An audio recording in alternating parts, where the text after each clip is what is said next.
Welcome back to my new blog. Finally guys आज चैत्र दसैँको सबलाई शुभकामना। आज सबजना सन्चै आरामै हुनुहुन्छ होला, म पनि सन्चै आरामै छु। लाएर आज हामी माथि त्यो मन्दिरमा जाँदैछु। माइका थान भन्ने छ हाम्रो मिचङ्गमा, टक्क लाएर वहीँ जान लाग्छौँ हामी। अहिले धेरै छैन, 2-3 मिनटको बाटो छ।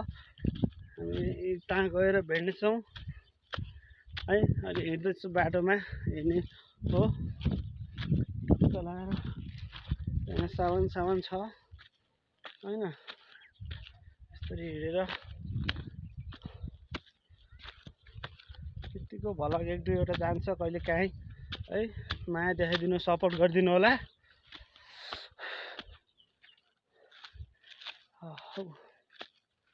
टक्क लाएर अब म मन्दिर गएरै भेट्छु हजुरलाई। अहिले मन्दिर पुगिसकेको छु। अब यसरी हो, मन्दिर यहीँ छ होइन। लाएर यही नै हो मन्दिर, मान्छे बस्यान्।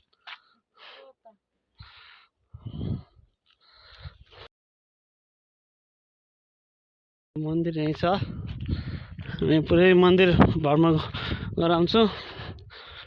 टक्क लाएर होइन, यही नै मन्दिर हेर्न सक्नुहुन्छ।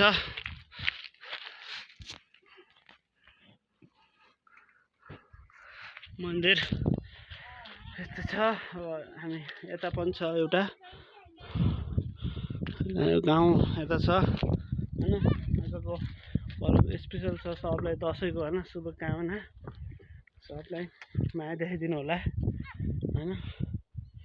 सबले साथ सपोर्ट गरेपछि हामी अगाडि बढ्ने हो होइन।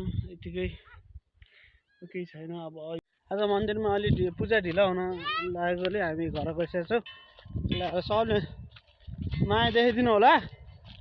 म अब घरतिर लागिसकेँ। मन्दिर अब यति नै हो, मन्दिरको भेटघाट। अब सिधै अर्को दसैँमा ल। सबलाई दसैँ शुभकामना छ।